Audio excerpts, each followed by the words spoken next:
今日も素晴らしい天気からお送りしてるんですが、12月はね来ない方がいいですね。シンガポール雨季です。今日はちょっと変わってます。シンガポールといったらマリーナベイサンズとかセントーサとか、とにかくリッチでキラキラしたイメージあると思うんですが、G2 は観光客であまり知られていないところに今日来ました。名前はカンポンラロンワンコク、どういうことかというと、マレー語でカンポンは、村、ラロンは路地で、ブアンコクっていうのはこのエリアのことですね。でそれがここに見えます。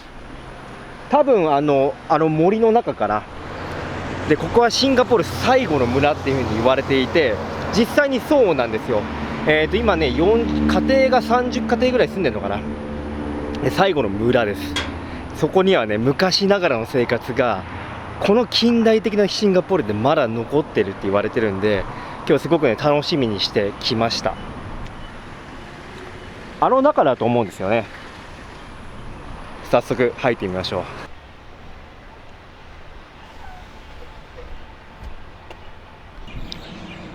でここは都心からわずか30分、その近さで村に着くことができます。もうすごくね静かですね、すでに。で地図上ではこの辺のはずなんだけど、ついてるかどうかまだ分かんないですね。別にどこにも看板はないんで、今のところ。多分入り口着きましたね。カンポンラロンブアンコク、この先かな。すごく静かですよ。っていうかすごいこれ、もうね早くもうシンガポールじゃないみたいですよ、これ。この道で、ここの歴史としてはもともとは沼地だったんですよ。何もない沼地だったんだけど、1956年に、薬屋さんがいて、その薬屋さんがここ一帯を購入して、中華系とかマレー系の、家庭に家を貸し出したと。で当時は40家庭ぐらいあったらしいんですが、ピークで。今は30以下、20から30ぐらいっていう風に言われてます。で大きさ的にはサッカー球場が2つ分ぐらいっていう風に読みましたね。誰かここで楽しく飲んでたようですね。すごいな、ここ。シンガポールじゃないみたい。何度もいいけど、マレーシアとかインドネシアの村に来たような感じがしますね。でここは日本のガイドブックに載ってないんですよね。見たことない。なんでそのシンガポールが、初めての人もそうだけど、もうすでにリピーターの方はもうここ来てみると面白いと思う。まだ僕もね来たばっかりですが、何があるのか見ていきましょう。で、家がねいくつかあったり、どこもちょっと古い感じの一軒家ですね。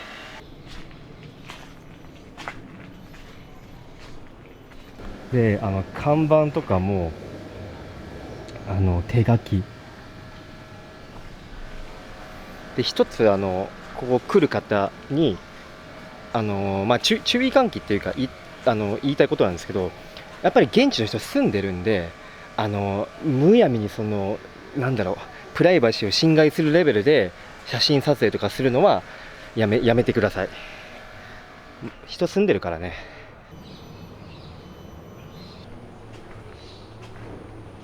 でここはアラビア語かな、タミルかな、ヒンディーかな、ちょっとわかんないけど、その辺の言語が書かれてますね。うわあ、ちょっと歩いてみようか。見てこの壁とかくすんでて、でも美しいんですよね。趣がある。歴史を感じますね。あらゆるところに書いてますね。プライバシーの侵害はやめましょう。で鳥の声しか聞こえないですね。聞こえます？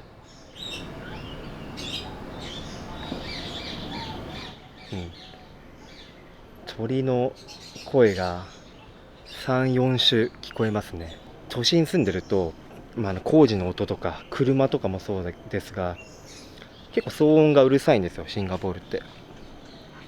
ここは本当に静かで、結局行き止まりは家なんで引き返します。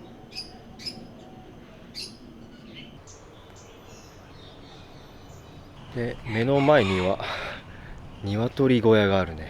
卵とか、あとお肉も食べんのかな。おお、飛んだ。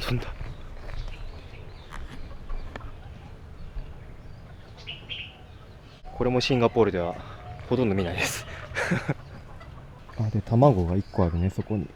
で、そこの屋根の下にも鶏が1、2匹入ってんのかな。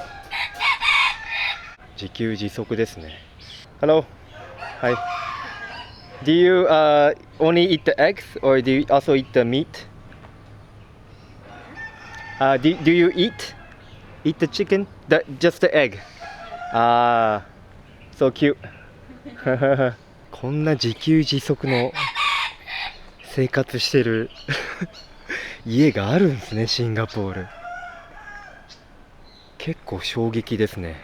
家の中はちょっと撮影しないでおきますが、すごくね、なんか涼しそう涼しそうって言うとあれですが、なんだろう、隙間がねいっぱいあるんですよ。上の方に隙間がたくさんあって、クーラーとかないんでしょうね。全ての家がそうだと思う。隙間だらけって感じですね、家が。ここはちゃんとした道なのかどうかわかんないけど、すごいよ。で、もうすぐそこには HDB ですね、公共団地があります。で、やっぱりシンガポールって国土が小さいんですよ。で、国土小さいんで、重要なその文化財とか、これまでもやっぱり取り壊してそこに家を作ったりとか、そういったことをやってるんですね。なんでここもいつまであるかわからない。だからあるうちに訪れたいって人が多いですよね。想像してみてください。大昔のシンガポール、こんな感じだったらしい。自然が、緑が豊かで。猿かな、ちょっとわかんない。鳥かな、猿か鳥かわかんないけど、動物がたくさんいたり、面白いよね。なんかすごいスピードで発展したから、シンガポールは。で、そこの1954って見えると思うんですけど、あれは当時の郵便番号です。もちろん今も使われてると思うんですが、シンガポールは1955年以降かな、それ以降に郵便番号が4桁から6桁になったんですよ。なんでこれすごい貴重です。4桁の郵便番号、当時に限りなく近いんだと思います。で、見てください、この家。家のロックとかもあんなんですよ。普通の南京錠みたいな。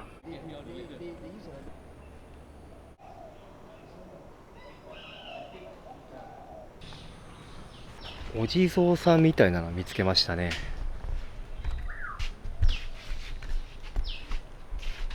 こんな木の下にちょこんと。なかなか見ないですよ、これシンガポールでなかなか見ない。こ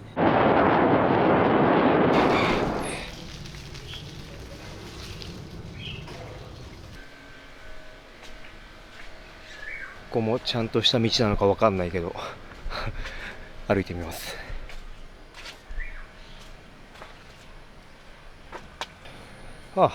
川沿いに出ましたね。川沿い出ちゃったな。そして多分もう全て見れた本当に小さな村ですね。売店とかあるかなと思ってちょっと探してたんですけど、なさそう。あるのかな。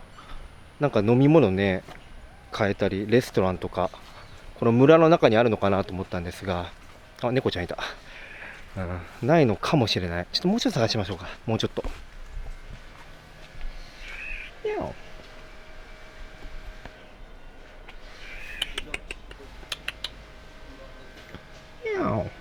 あ、人懐っこいやつかな。ミャミャオミャオミャオ。